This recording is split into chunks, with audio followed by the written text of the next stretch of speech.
விதைகள் இயக்கம் இது மண்ணிற்கு மக்களுக்குமான விதைகளின் குரல். தமிழ்நாட்டுல நடக்கக்கூடிய அந்த செயல்களை எல்லாம் பார்க்கும் பொழுது உண்மையாலவே நாமெல்லாம் மனுஷங்க தானா அல்லது நாயை விட கீழான பிறப்பா அப்படின்ற ஒரு சந்தேகம் நமக்கு எழும்புது. எங்க பார்த்தாலும் அடிச்சு கொள்றானுங்க, வெட்டி கொள்றானுங்க. பாதுகாப்பு கொடுக்கக்கூடிய காவல்துறையே பொதுமக்களை அடிச்சு கொள்ளுது. சாதி வெறியர்கள் ஒரு பக்கம், காவல்துறையினர் ஒரு பக்கம், கூலிப்படையினர் ஒரு பக்கம் சொல்லிட்டு தமிழ்நாடு முழுவதும் ரத்த களரி ஆகிக்கிட்டு இருக்கு. இப்ப கூட சில தினங்களுக்கு முன்பு கவின் என்ற ஒரு ஐடி ஊழியர் கிட்டத்தட்ட 1.5 லட்சம் சம்பளம் வாங்குறாரு. அவங்க குடும்பம் ஊர் தலைவராக இருந்த குடும்பம். பணத்துல எந்த விதமான குறையும் கிடையாது. அவர் ஒரு பெண்ணை காதலித்தார் என்பதற்காக அந்த பெண்ணின் குடும்பம் இவர்கள் குடும்பத்தை விட கொஞ்சம் வசதி குறைந்தவர்களாம். என்ன, தாய் தந்தையர் காவல்துறையில பணிபுரிகிறாங்க. அவரை அந்த பெண்ணினுடைய தம்பியா அண்ணனா தெரியல, சுஜித்ன்ற ஒருத்தவன் என்ன பண்ணிருக்கானா, கூட்டிட்டு போயிட்டு கண்ணுல மிளகாத்தூளை தூவி விட்டு வெட்டி கொண்டு இருக்கிறான்.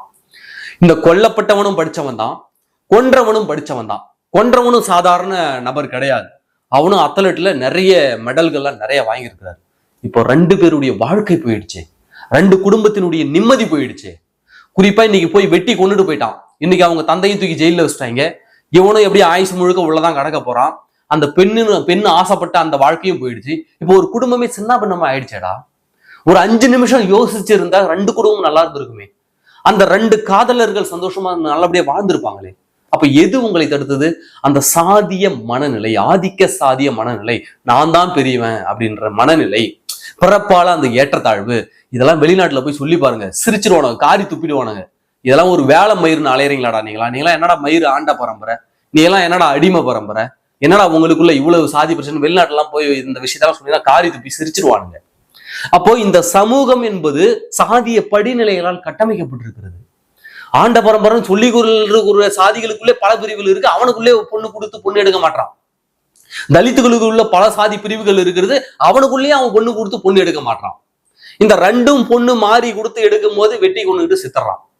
அருந்ததியர் பையன் தலித் பறையர் சமூகத்தை காதலித்ததற்காக பறையர் சமூகத்தை சார்ந்தவர் அருந்ததியர் சமூகத்தை சார்ந்தவர் வெட்டன வரலாறுலாம் இருக்கு.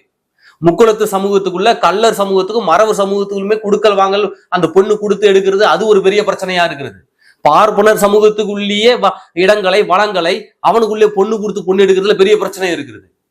இப்படி பிசினாக்க பிசிக்குள்ளே பொண்ணு கொடுத்து எடுக்காத சாதிய பிரச்சனைகள்லாம் இருக்கு. எம்பிசினா எம்பிசிக்குள்ள இருக்கிற ஒரு 4-5 சாதிக்குள்ளே பொண்ணு கொடுத்து பொண்ணு எடுக்க மாட்டான். எஸ்சினாக்க எஸ்சிக்குள்ளேயே ஒரு 4-5 சாதிக்குள்ள பொண்ணு கொடுத்து பொண்ணு எடுக்க மாட்டான். இவ்வளவு பிரச்சனைகள் இருக்கு. இதெல்லாம் ஒரு பக்கம் ஓடிக்கிட்டு இருக்க. இப்படி ஒரு சாதிய ஆணவ படுகொலைகள் இந்த திமுக ஆட்சியில தலை விரித்து ஆடும் பொழுது, தலித்துகளுக்கு எதிரான வன்முறைகள் தலை விரித்து ஆடுவது ஒரு புறம் இருக்குதுன்னாக்க, மக்களுக்கு பாதுகாப்பு கொடுக்க வேண்டிய இந்த காவல்துறை அது ஒரு பக்கம் படுகொலைகளை நிகழ்த்திக்கிட்டு வருது. நாம அஜித்குமார் படுகொலை பத்தி எல்லாரும் பேசுனீங்கல்ல. இப்போ இதே கொங்கு மண்டலம் பகுதிகளில், உடுமலை பகுதிகளில் ஒரு பழங்குடியினர், 48 வயதான ஒரு பழங்குடியினர் அடித்து கொல்லப்பட்டிருக்கிறார் வனத்துறையினரால். இதை பற்றி நாம எத்தனை பேர் பேசியிருப்போம் சொல்லுங்க பார்ப்போம். அஜித்குமார் அடிச்சு கொண்டு இப்பதான் ஒன்னும் 2 வாரம் கூட ஆகலைங்க. அதுக்குள்ளேயே இன்னொரு வன்முறையாக உள்ள சட்டவிரோதமாக அவனை பிடிச்சி இழுத்துட்டு போயிட்டு அடிச்சு கொன்னுட்டு அவன் பாத்ரூம்ல தூக்க மாட்டிக்கிட்டான் அப்படின்னு இன்னைக்கு கதை கட்டி விட்டு இருக்கு வனத்துறை. இதை பற்றி நாம எத்தனை பேர் பேசியிருக்கோம் சொல்லுங்க பார்ப்போம். அப்போ மக்களுக்கு பாதுகாப்பு கொடுக்க வேண்டிய இந்த காவல்துறை, இந்த வனத்துறை, இவர்களே பொதுமக்களை அடித்துக் கொள்கிறார்கள் என்றால் அப்ப யாரை நம்பிதாண்டா இந்த நாட்டுல வாழறது? எப்படிப்பட்ட அயோக்கியர்களின் ஆட்சியில நம்ம வாழ்ந்துகிட்டு இருக்கோம்னு இந்த தமிழ்நாடு மக்களுக்கு புரியுதா? புரியுதா உங்களுக்கு? ஒரு பக்கம் வட மாநிலத்தவரை சார்ந்தவர்கள் அத்தனை பேருமே இன்றைக்கு தமிழ்நாட்டில் இருக்கக்கூடிய அத்தனை அரசு வேலைகளையும் பறிச்சுட்டானுங்க. காவல்துறை உயர் பொறுப்பு வரைக்கும் இன்னைக்கு வட மாநிலத்தை சார்ந்தவர்கள் வந்துட்டாங்க. அப்ப நம்முடைய நிலங்கள் எல்லாமே வேற்றுமொழி சமூகத்தை சார்ந்தவர்கள் நிலங்களை எல்லாம் வாங்கி விட்டு இருக்கான். தமிழனுக்கு இருக்கிற இந்த தமிழ்நாடு என்ற இத்தினூண்டு நிலம் கூட இன்றைக்கு தமிழன் கைகளில் கிடையாது. திருவண்ணாமலையில போய் பாருங்க, தமிழனுக்கு இடமே கிடையாது. எல்லாம் பக்கத்து மாநிலத்தை சார்ந்தவங்க வாங்கிட்டு இருக்காங்க. இன்னைக்கு தெலுங்கு மொழியில போர்டு திருவண்ணாமலை ஃபுல்லா. எனக்கு சாமஷாக்கு இவனு கூட ஏதோ சும்மா சொல்றாங்கன்னு நினைச்சிட்டு இருக்கேன். போன வாரம் தான் நான் திருவண்ணாமலைக்கு போய் பார்த்தாக்க எங்க பார்த்தாலும் தெலுங்கு மொழியில இருக்கு. ஒருத்தவங்க இடம் வைக்கிறான், அதை தெலுங்கு மொழியில போட்டு வச்சிருக்கான். இங்க இடம் இருப்பானேன்னு சொல்லிட்டு தமிழ் போட்டு இங்கிலீஷ் போட்டு தெலுங்கு கீழே போட்டு வச்சிருக்கான். அப்போ தமிழ்நாட்டில் இருக்கக்கூடிய அத்தனை அரசு பணியிடங்கள்லையும் இன்னைக்கு தனியார் பணியிடங்கள்லையும் வட மாநிலத்தை சார்ந்தவர்கள் ஊடுருவி விட்டார்கள். தமிழுடைய நிலங்கள் இன்று வேற்றுமொழி சமூகத்தினரால் இன்றைக்கு அபகரிக்கப்பட்டு வருகிறது. இந்த லட்சணத்துல தமிழன் சொல்லிக்கிறதுக்கு ஒரு 8 கோடி பேர் தாண்டா இருக்கிறீங்க. உங்களுக்குள்ள அடிச்சுக்கிட்டு சாவறீங்களா? சரி, இந்த வனத்துறையால் அடித்துக் கொள்ளப்பட்ட ஒரு நபர் சொன்னல, அது என்ன விஷயம் நான் சொல்லிடுறேன். இதை நம்ம விரிவா பேசலாம். அந்த சாதிய சாக்கடைக்குள்ள போக போக ஏன்டா இந்த தமிழ்நாட்டுல வாழறோம் என்ற நிலைமைக்கு ஒரு எண்ண தோன்றக்கூடிய ஒரு மனநிலை வந்துருது. அதனால அதை தூக்கி இப்படி ஓரமா வச்சுட்டு இன்றைக்கு வனத்துறை ஒருவனை அடிச்சு கொண்டிருக்கு. காவல்துறை அவன் பங்குக்கு ஒருத்தனை அடிச்சு கொண்டுட்டான். இப்ப வனத்துறை அவனுக்கு போட்டியா, நாங்க என்ன உங்களுக்கு சளைச்சவங்களா அப்படின்னு சொல்லிட்டு வனத்துறை ஒரு பக்கம் இப்ப அடிச்சு கொள்றான். என்ன சம்பவம்னா, திருமூர்த்தி மலை மேல குறுமலை அப்படின்னு சொல்லிட்டு ஒரு மலை கிராமம் இருக்கிறது. அந்த மலை கிராமத்துல முதுவர் அப்படின்ற ஒரு பழங்குடியின சமூகத்தை சார்ந்தவர் தான் மாரிமுத்து. இவருடைய வயது 48, ரொம்ப வயதானவர்லாம் கிடையாது, வெறும் 48 வயதை சார்ந்தவர் தான். இவருக்கும் அந்த பகுதியில இருக்கக்கூடிய வனத்துறை அதிகாரிகளுக்கும் ஒரு பிரச்சனை ஏற்படுது விவசாய நிலம் தொடர்பாக. அதுல அந்த வனத்துறையினர் என்ன பண்றாங்கன்னாக்க, இவர் கஞ்சா விளைவித்ததாக இவர் மீது ஒரு போலியான ஒரு வழக்கை பதிவு பண்ணி இவரை சிறைக்கு அமைச்சிடுறாங்க. இவர் பல மாதங்கள் சிறையில இருந்து அப்புறம் எங்கெங்கயோ வக்கீல புடிச்சு வக்கீல் மூலமாக நீதிமன்றத்தை அணுகி நீதிமன்றம் ஜூலை 29, அதாவது ஒரு 3 தினங்களுக்கு முன்பு என்ன பண்ணுதுனாக்க இவரை விடுதலை பண்ணுது. இவர் மீது குற்றம் சாட்டப்பட்டது ஒரு போலியான குற்றச்சாட்டு அப்படின்னு சொல்லிட்டு நீதிமன்றம் விடுதலை பண்ணுது 29ஆம் தேதி. இந்த வனத்துறையினர் தொல்லை தாங்க முடியாம இவரையும் போலீஸ்ல புடிச்சிட்டு போயிட்டாங்க. அதனால இவருடைய மனைவி இருக்காங்கல்ல பாண்டியம்மாள், கேரளாவில் ஒரு பொட்டி கடை வச்சு குழப்பம் நடத்திட்டு இருக்காங்க. ஏன்னா இவங்க வனத்துறையினோட தொல்லை தாங்க முடியல, ஆவுன்னா போலி கேஸ் போட்டு இவனை தூக்கிட்டு போய் உள்ள வச்சுறாங்கன்னு சொல்லிட்டு அவங்க கேரளாவில் ஒரு பொட்டி கடை வச்சு பொழைச்சிட்டு இருக்காங்க. அதை பாண்டியம்மாள் என்பவர். அப்ப 29ஆம் தேதி இவர் மீது குற்றம் சாட்டு அந்த கஞ்சா குற்றச்சாட்டு, கஞ்சா விளைய வச்சாருன்னு அந்த குற்றச்சாட்டு போலி அப்படின்னு சொல்லிட்டு நீதிமன்றம் இவரை விடுதலை பண்ணுது. இவர் நேராக கேரளாவில் தன்னுடைய மனைவி பாண்டியம்மாளை பார்க்க அன்னைக்கு கிளம்பி போயிடுறாரு. அடுத்த நாள் 30ஆம் தேதி அவருடைய வழக்கறிஞர் அவரை தொடர்பு கொண்டு நீதிமன்ற நடவடிக்கை இருக்குல்ல, அதுல கையெழுத்து போடணும் அப்படின்னு சொல்லிட்டு 30ஆம் தேதி மீண்டும் அந்த மாரிமுத்துவை அவருடைய வழக்கறிஞர் அழைக்கிறாரு. இவர் 30ஆம் தேதி கிளம்பி வராரு. கிளம்பி உடுமலை நீதிமன்றம் இருக்குல்ல, உடுமலைப்பேட்டை நீதிமன்றத்துல ஆஜராகி அங்க கையெழுத்து போட்டுட்டு அன்னைக்கு மதியம் 2 மணிக்கு மூணாறு சூரியநெல்லியில இருக்கக்கூடிய தன்னுடைய மனைவியை பார்க்கறதுக்கு அன்னைக்கு 2 மணிக்கே பேருந்துல ஏறாரு. பேருந்துல ஏறி வரும்பொழுது மதியம் 3 மணி போல சின்னாறு செக் போஸ்ட்ல அந்த பேருந்து சோதனைக்கு உள்ளாக்கப்படுது. அதுல இருந்த மாரிமுத்துவை அங்கிருந்த வனத்துறை அலுவலர்கள் என்ன பண்றாங்கனாக்க வலுக்கட்டாயமாக கீழே இறங்கி அவரை கீழே இறக்கி அங்கிருந்து அவரை உடுமலைப்பேட்டை வனச்சராகத்திற்கு கொண்டு போறாங்க. எப்படி அவர் 29ஆம் தேதி நீதிமன்றம் விடுவிக்கிறது, 30ஆம் தேதி மீண்டும் அவர் நீதிமன்றத்துல ஆஜராகி கையெழுத்து போட்டுட்டு அவர் மனைவியை பார்க்க 2 மணிக்கு கிளம்புறாரு. 3 மணிக்கு சின்னார் வனப்பகுதியில அங்க இருக்கக்கூடிய செக் போஸ்ட்ல அங்க இருக்கக்கூடிய வன ஊழியர்கள் அந்த பேருந்தை தடுத்து நிறுத்தி சோதனை செய்து இவரை மாரிமுத்துவை மீண்டும் அவரை கீழே இறக்கிறாங்க. அந்த சின்னார் பகுதியிலிருந்து உடுமலைப்பேட்டை வனசராகத்திற்கு அவரை கொண்டு போறாங்க. அன்னைக்கே கொண்டு போறாங்க. அன்னைக்கு ஒரு 11 மணி, நைட்டு 11 மணி போல கொண்டு போறாங்க. அந்த உடுமலைப்பேட்டை வனச்சராக அலுவலகத்துல வச்சு விடிய விடிய அடிக்கிறாங்க. எப்படியே அந்த மாரிமுத்துவை விடிய விடிய அந்த வனத்துறை அதிகாரிகள் அடிக்கிறாங்க. அடிச்சு கொண்டு போட்டாங்க. கொண்டு போட்டு இவனுக்கு என்ன நாடகம் ஆடுறானுங்கன்னாக்க, இவர் சிறுத்தை பல்ல திருடி வச்சிருந்தாரு, சிறுத்தையை கொண்டு அதனுடைய பல்ல பிடுங்கி விற்பனை செய்து வந்தாரு, அதனால நாங்க இவரை கைது பண்ணி விசாரிக்கும் போது பயத்துல தூக்கு மாட்டிக்கிட்டாரு பாத்ரூம்ல அப்படின்னு தமிழ்நாடு வனத்துறை ஒரு அறிக்கையை வெளியிடுது. இவனுங்க அந்த வனச்சராக அலுவலகத்துக்குள்ளே வச்சு அடிச்சு அந்த மாரிமுத்துவை கொன்னுட்டானுங்க.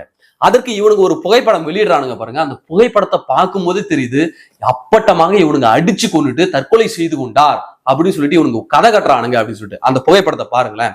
ஷவர் இருக்கு. ஷவர் என்ன, அந்த இத்தினூண்டு கம்பி தாங்க ஷவர் இருக்குது. அந்த ஷவர்ல லுங்கியை கட்டி வச்சிருக்கானுங்க. ஷவர்ல லுங்கியில தற்கொலை பண்ணிக்கிட்டாரு, லுங்கியை கட்டி தூக்கு மாட்டிக்கிட்டு தற்கொலை பண்ணிக்கிட்டாரு அப்படின்னு. ஷவரு செவுத்தோட இப்படி ஒட்டி இருக்கு. அது இத்தினூண்டு பழுப்பு. அவருடைய வெயிட் என்ன, அது அந்த ஷவர் தாங்குமா? அப்படியே அந்த செவுத்த ஒட்டி இருக்கக்கூடியதுல தூக்கு மாட்டிக்கிட்டா கூட, ஒருத்தவன் என்னதான் வேதனையில தூக்கு மாட்டிக்கிட்டானா கூட அதை மாட்டி கழுத்து இருக்கும் போது அவன் தப்பிக்க தான் பார்ப்பான். அப்போ பக்கத்துல நிறைய குழாய்கள் இருக்கு. அதுவும் தரையில அப்படி நின்றுகிட்டே இருக்கலாம். அந்த ஷவருக்கும் அவன் ஹைட்டுக்கும் அப்படி நின்றுகிட்டே இருக்கலாம் போல இருக்கு. ஈஸியா தப்பிச்சிருக்கலாமே. அப்ப இவனுங்க அப்பட்டமா தெரியுது இவனுங்க அடிச்சு கொண்டுட்டு இவன் தற்கொலை பண்ணிக்கிட்டான் அப்படின்னு பொய்ய சொல்றானுங்கன்னு அப்பட்டமா தெரியுது. வெக்கமே இல்லாமல் தமிழ்நாடு வனத்துறை இப்படி ஒரு கேடுகட்ட அறிக்கையை எந்த தைரியத்தை வச்சுட்டு வெளியிடுது? பாத்ரூம்ல இவர் கையிலேயே போட்டு இவர் தற்கொலை பண்ணிக்கிட்டாரு அப்படின்னு சொல்லிட்டு. சரிங்க, இவர் சிறுத்தை பல்லு திருடிட்டாரு அப்படின்னு சொல்லிதானே நீங்க அவரை கூட்டிட்டு போய் விசாரிச்சீங்க. அவர் கையில எப்படி சிறுத்தை பல்லு வந்திருக்கும்? 29ஆம் தேதி தான் ரிலீஸ் பண்றாங்க. பல மாதம் சிறையில இருந்திருக்காரு. 29ஆம் தேதி ரிலீஸ் பண்ணவரை அன்னைக்கே அவர் மனைவியை பார்க்க போறாரு 29ஆம் தேதியே. அடுத்த நாளே 30ஆம் தேதி வந்து அவருடைய வழக்கறிஞர் அழைத்து அவர்கிட்ட கோர்ட்ல அவர் ஆஜராகி கையெழுத்து போடுறாரு. அந்த 30ஆம் தேதி அவரை வந்து கைது பண்றீங்க. அந்த 30ஆம் தேதியை கைது பண்ணி அன்னைக்கே அடிச்சு சாவடிக்கிறீங்க. கேட்டா அடுத்த நாள் 31ஆம் தேதி அதிகாலை 4 மணியில் தூக்கு மாட்டினான்னு பொய்ய சொல்றீங்க. எப்படா பல மாதங்கள் சிறையில இருந்தவங்க கையில ஒரே நைட்டுல எப்படா சிறுத்தை புல்லு வரும்? ஒரே நைட்டுல போயிட்டு சிறுத்தையை தேடி கண்டுபிடிச்சு அந்த சிறுத்தையை கொன்னு அதனுடைய பல்ல பிடிக்கிட்டு வந்து விற்கிற அளவிற்கு அவ்வளவு வீரா தீர சூரனா அந்த மாரிமுத்து, 48 வயசான மாரிமுத்து, சொல்லுங்க பாப்போம். எப்படி அவங்க கையில சிறுத்தை பல்லு வந்திருக்கும்? அப்ப எதன் அடிப்படையில அவனை விசாரணைக்கு அழைச்சிட்டு போனீங்க? அப்ப அடிச்சு கொண்டுட்டு சிறுத்தை பல்ல விற்க போனா அதனால நாங்க பிடிச்சோம், அதனால நாங்க விசாரிக்கும் போது பயந்து தூக்கல மாட்டிட்டானு. ஏன்னா இத்தனை மாசம் அவன் சிறையில இருந்தான்ல, அவன் மேல கஞ்சா வழக்கு போட்டீங்கல்ல, அதுவும் பொய் வழக்கு நீதிமன்றம் விடுவிச்சிருச்சு இல்ல. இத்தனை மாதம் சிறையில் இருந்தவன் வந்த அடுத்த நாளே போய் சிறுத்தை வேட்டைக்கு போயிட்டானா? சொல்லுங்க பாப்பா. அவன் பொண்டாட்டி பிள்ளைய கூட பார்க்காம, அவன் பொண்டாட்டி கூட ஒரு நைட்டு கூட தங்காம அப்படியே சிறுத்தையை வேட்டையாட அவன் கிளம்பி போயிட்டானா? பொய்ய சொன்னாலும் பொருந்த சொல்லணும்ல. அப்ப இந்த வனத்துறை, இந்த அரசு துறை அதிகாரிகள் தங்களுக்கு 2 கொம்பு முளைச்சிடுச்சு. நாம அரசு பணிக்கு போயிட்டாங்க, காவல்துறை பணிக்கு போயிட்டாங்க, வனத்துறை பணிக்கு போயிட்டா எவனாலும் அடிச்சு கொள்ளலாம், எவனு கேள்வி கேட்க மாட்டான் அப்படின்ற துணிச்சல் எப்படி வந்தது? அப்ப இப்படி கையாளாகாத பொம்மை முதல்ல ஒரு கேடுகட்ட மானகட்ட பைய ஒரு முதலமைச்சரா இருந்தா இப்படிதான் நடக்கும்ன்றதுக்கு இதெல்லாம் எடுத்துக்காட்டு. அஜித்குமார் அடிச்சு கொண்டு 2 வாரம் தான்டா ஆகுது. அந்த செய்தி நீங்க படிச்சிருக்க மாட்டீங்க. அப்ப அதுக்குள்ள சட்டவிரோதமாக அவனை இழுத்துட்டு போயிட்டு அவருடைய உறவினர்களுக்கு தெரிவிக்காம, அவருடைய மனைவிக்கு தெரிவிக்காம, அவருடைய வழக்கறிஞருக்கு தெரிவிக்காம விசாரணை என்ற பெயர்ல அடிச்சு கொண்டு இருக்கீங்க. விசாரிப்பதற்கு உங்களுக்கு யார் அதிகாரம் கொடுத்தது? நீ ஏதேனும் அவர் மீது வழக்கு பதிவு பண்ணையா? எதன் அடிப்படையில விசாரிச்ச? நீதிமன்றத்துக்கு கூட்டிட்டு போனியா? நீதிமன்றம் விசாரிக்க உத்தரவு உனக்கு கொடுத்துதா? அப்போ முழுக்க முழுக்க டிராமா பண்ணி அவனை அடிச்சு கொண்டுட்டு தூக்க மாட்டீங்கன்னு இப்படி ஒரு பொய்ய கட்டி விட்டு என்ன பொழப்படாயிடுது? உங்க வீட்டுல ஒரு உயிர், இந்த போலீஸ்காரன் வீட்டுல, இந்த வனத்துறை அதிகாரிகள் வீட்டுலாம் அக்கா தங்கச்சி, அம்மா அப்பா, அண்ணன் தம்பி, சித்தப்பா, மாமன், பெரியப்பெல்லாம் இருக்கிறானா இல்லையான்னு தெரியல. உன் குடும்பத்துல எவனுக்காவது இப்படி ஆனாக என்னடா பண்ணுவ நீங்க? சொல்லுங்க பாப்போம். அப்போ முழுக்க முழுக்க சீர்கிட்டு கிடக்கிறது இந்த தமிழக அரசு துறை. அதற்கு காரணம் இந்த கையாளாகாத திமுக அரசை நாம் கொண்டு வந்து நிறுத்தியது. ஒரு பக்கம் தலித்துகளின் மீதான வன்முறைகள் அதிகரித்திருக்கிறது, இன்னொரு பக்கம் பெண் குழந்தைகள் மீதான வன்முறைகள் அதிகரித்திருக்கிறது, இன்னொரு பக்கம் தமிழ்நாடு முழுவதும் சட்ட ஒழுங்கு சீர்கிட்டு கிடக்கிறது. பாதுகாப்பு கொடுக்க வேண்டிய காவல்துறை அடிச்சு கொள்றான்.